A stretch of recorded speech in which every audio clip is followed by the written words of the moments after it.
global tourism business is expected to rebound to pre-pandemic levels, with the numbers expected to eclipse what happened in 2019. Kenya is targeting to attract about 5 million visitors in the next 5 years. And so the question is, what strategies has the government put in place to ensure that this happens? Joining us this week on Inside Government is the Cabinet Secretary for Tourism, Wildlife and Heritage. This is Peninah Malonza. She's going to discuss with us the strategies that the government has put in place to attract more visitors and, of course, retain the existing ones. So thank you very much indeed, Madam PS, for finding time to join us. We basically want to hear from you. How would you describe the state of tourism in Kenya? Thank you very much and welcome. I must say that we've done well as a country. We are rating ourselves in reference to pre-COVID levels that we were in 2019. And looking at that, we look at the dip during 2021 when we were in the middle of the COVID. And today, I can say that we have really improved on a recovery mode, and we're doing well because looking at the figures of 2021, we've improved by almost 70% from 870 to 1.48. 700. Yes, 870,000 to current state as per the 2022 report that I just released the other day. We are at 1.5 to be precise. So this is a positive recovery, and I must comment that Kenya is doing well than even Africa is a globe, because by then I believe Africa was at 63%. And so we've done well in terms of recovery, and we're putting forward strategies so that we can rebound back to 2019 levels and numbers, which was 2.4. Mm-hmm. So I have had task before me to work on the numbers. I believe the difference today is around 900,000, which I believe it's possible. Mm-hmm. Because actually, talking about the numbers, this week alone, I've been able to run I've been able to run 7 international conferences in this country. And so I believe this is attainable by end of this year, and therefore we're working together with the stakeholders in this industry so that we can pull and synergize to make sure that we are at full recovery. Mm-hmm. You're talking about 1.5 million visitors in the year 2022. We are now halfway through the year 2023. And are we expected to register results almost similar to what happened in 2019 when the country registered 2.4 million visitors? Or are we expected to go beyond that number? Well, I want to believe I'm giving myself to the to lower level at just achieving the numbers. But if everything remains constant in terms of security, I'm sure we can surpass the numbers, because I'm looking at this country is going to host actually the Safari Rally this week. And of course, this is a big event in the country. And this week alone, as I've said, we hosted 7 international conferences. And so we've seen the numbers trickling at high influx, and we believe that within this short period, we'll be able to get back to the pre-COVID levels. But I'm also looking at August, which is a high season for us in the country, because this is a time when we have migration of beasts from Serengeti to Mara, and I dare say that it is a twin migration in this country. We still have the world's migration from Adika to Kilifi, and so we believe that we can leverage on these 2 activities that will be happening in this country, and the numbers will shoot, because again, July, August, and September has been our high season. And going forward to like December and November, December again is a high season. But what we are looking going forward is not to ride on these high season months, but we are trying to create a whole year-round package that we reference on the products that we have in the country, because it's not only the wild beast migration or the whales or even the safari rally. We're trying to come up with calendars that we can create, you know, products that can attract influx of, you know, tourists in this country, like, you know, the cultural festivals that are going to go big. Yeah. Mm-hmm. And so we are now halfway through the year. What numbers have we managed to achieve?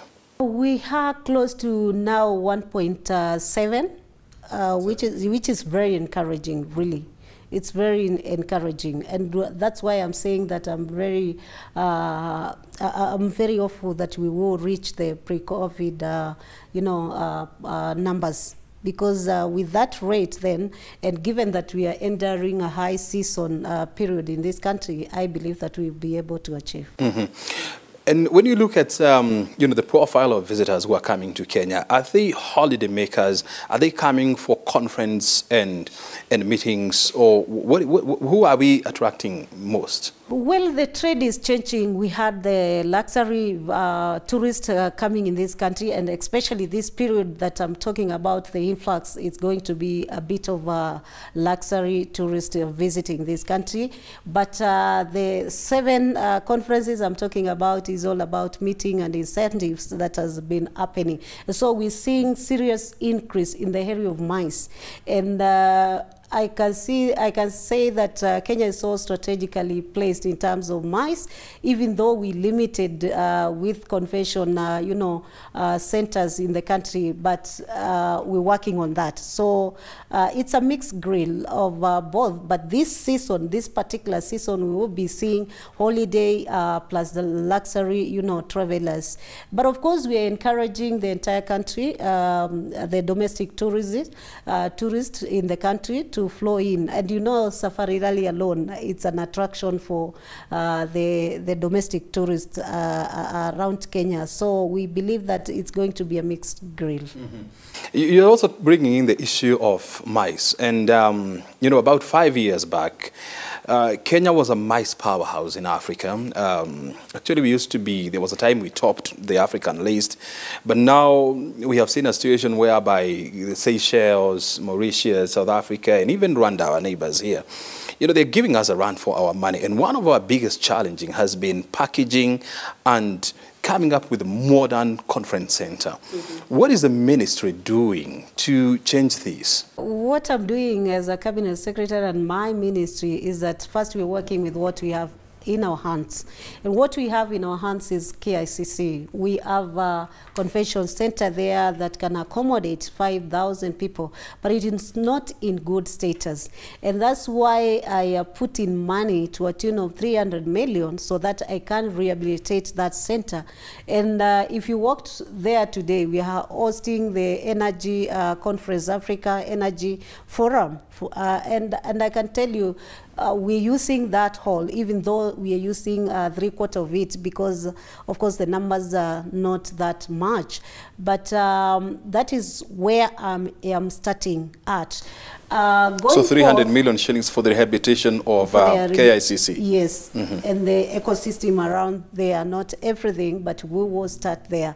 But the other thing we're doing, we're working on a convention center, a larger one also in Bomas, and also looking forward to doing what we're calling an arena that can actually accommodate 10,000, you know.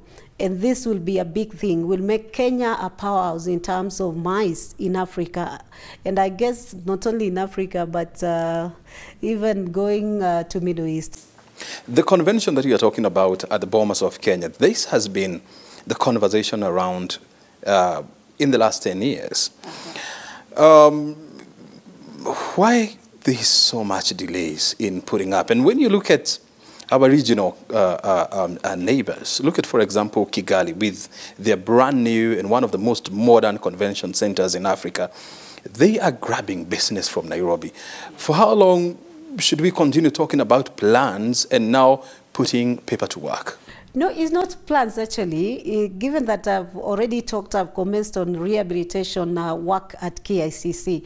The next thing I'm talking about is within the next 2 months, we are going to do the groundbreaking, because we have the will, and I must commend the president of this nation, because he's really taken it upon him.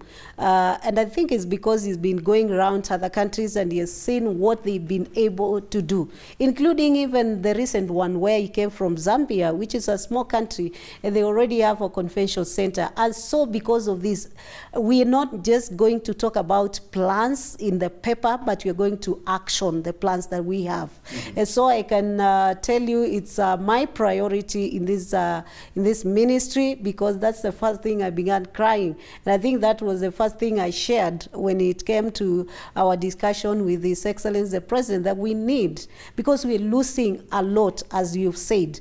And of course, we have revived KICC, and I can tell you, if you pass there any day, you find that there are tents outside, and there are conventions happening. So I must say, looking at what KICC is doing currently, if we open this country with the convention center at Bomas and also the arena at the same place, we'll be able to attract a serious business. And these countries you're talking about as being our competitors, I can tell you, even in marathon, there's overtaking. And so we will overtake them within a clip, you know, within a short period. So I can guarantee you that Kenya is going to be that powerhouse that it was those years. How will the financing be done? And how much money we are spending on the arena? We're not yet there for arena, but I can assure you that the convention is what we're talking about. We're looking at models like PPP models, but of course in the world, mostly conventions are taken by the governments themselves. If you look at KICC and how the government played a vital role in coming up with the iconic convention. So we must say that as a government, we will be working harder, and especially my ministry that has a few funds that I support developments. And so I'll be using the funds that I have at least to support the development, but of course in a partnership. How much are you looking at? How much will the convention cost?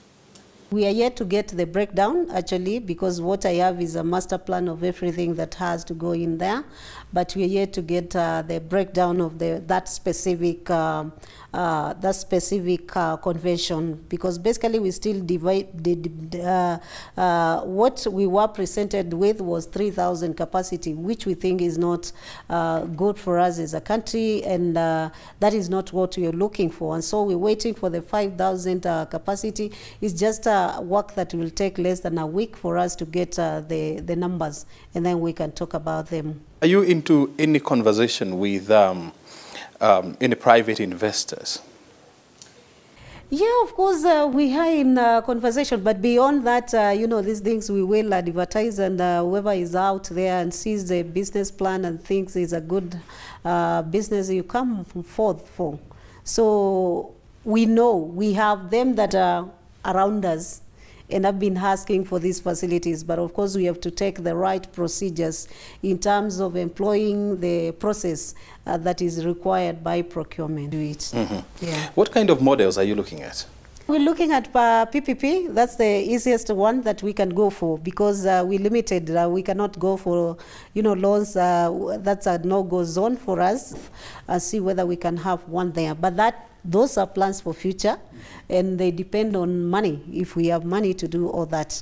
And of course, we will pilot with this one. Of course, we've been piloting with KICC, and you know it has been booming before, and even now we've revived it. It's very booming, and that's why we're seeing the possibility of doing another one in Bomas. And once we open this country, I can tell you, mines will just be all over. And I'm seeing a time when even the counties, the 47 of them, will want to have theirs. Just a convention center, because we need to diversify in terms of every part of the county, country being reached, because we have different products in different spaces in this country.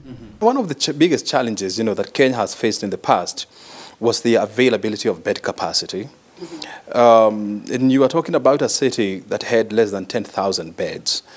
And so one of the biggest challenge was having meetings with a bigger capacity. And one of the challenge was, for example, the UNCTAD or the WTO meetings that attracted more than 15,000 delegates. In the last 2 years, we have seen 2 world-renowned brands close their operations in Kenya. We're talking about the Intercontinental Hotel and as well as Hilton Hotels. Are there plans to revive those 2 hotels? You know, everything has a start date and a end date. It's a period for those ones. And I know that I can't talk about them loudly like the Minister of Trade would talk about them. But what I can tell you is in terms of bed capacity, we have increased in the city of Nairobi. And I want to believe is somewhere around 60,000. I know this is not enough for a city that we are opening for MICE. And so we're also looking, every part of the industry as a diversification in a way. You've seen also Airbnb coming up. And so this is another area that has grown, even though nobody is talking about it. We count the hotels, we don't count Airbnb. And so this is another area that is going to take quite a number of population. But again, this is where we connect with Kenya Kwanza commitment that His Excellency gave to the people of Kenya in the area of tourism. We're talking about now creating facilities that will of course, accommodate the independent traveler. Even today, as we talk of these MICE, it's not the whole guys who are going to come here.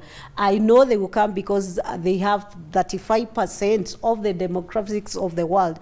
But we are talking of this independent traveler who constitutes 65% of the traveler of today. And so we're looking at also diversifying.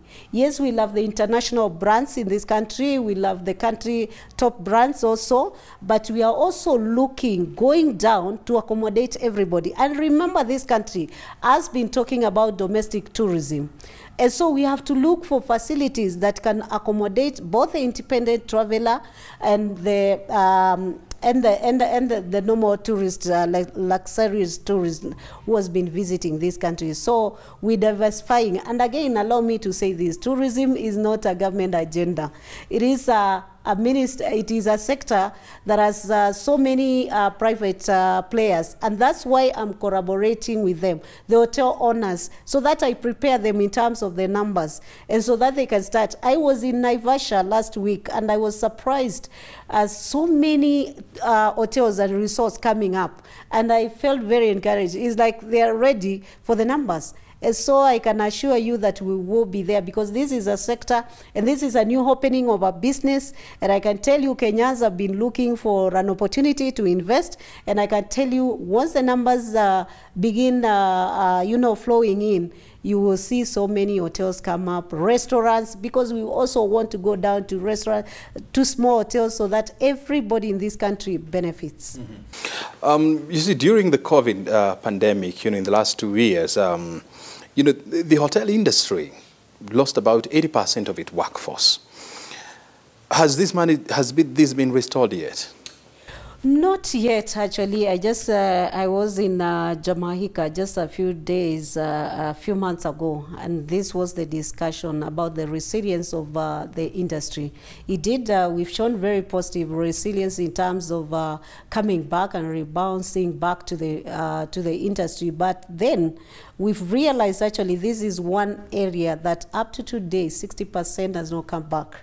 60%. And so this is the discussion now we are focusing on globally, because we realized what really accelerated this is when the other sectors, name them, the health sector, you have the nurses, the doctors talk, and the bodies, they have associations. When you talk about the education sector, they have association. The accountants have association. But in the industry of hospitality, actually, we don't have an association, and probably that's why it has suffered, because nobody was even there to sound out that this could be an area that we need to focus and, focus in terms of budgeting. And so I think think is one area that we are having a conversation on, so that we can take one position, not only as Africa, but we're combining our efforts with Caribbean. Mm-hmm. Yeah. And also in terms of developing a tourism package for visitors to Kenya, I know there were conversations around developing various circuits, the Mount Kenya circuit, the Eastern circuit, the Western circuit. Unfortunately, those plans somehow dissipated. Are there plans to revive these? No, they already revived. They have not died. It did. Allow me to say so, because today I talk about 8 circuits in this country: the Coast Circuit, Nairobi Circuit, Central Kenya Circuit, Northeastern, Western, Rift Valley, Southern, And when I talk about these 8 circuits, they exist. But are they vibrant? They have vibrant, but we haven't connected them. Actually, for a circuit to be vibrant, they're operating as, independent circuits. But then what we need is to connect these circuits, so that if a tourist lands in Coast today, he can spend like 2 days and moves to Eastern Circuit, or even to Nairobi Circuit, or to Mount Kenya Circuit. But what will make these tourists move there is the development of products in that area, and the packaging and marketing of these products. And so today I look at a country that has 8 independent, circuits, but we are working on connecting them through product development, and beyond these 8 also. We have to agree that our country is divided into 47 counties. So even as we talk about the 8 circuits, we will go down again to the county circuits, where we can connect counties, county to the adjacent counties, and with either similar or diverse products. And so we're looking beyond the 8 circuits actually to even inter-county circuits, because tourism as a sector is actually devolved. It's a shared function. So it is not happening in a vacuum called Kenya. It's happening in Kenya that has 47 counties. So even as we try to regroup these counties, you realize that there are counties that are saying, do not regroup me with this other county.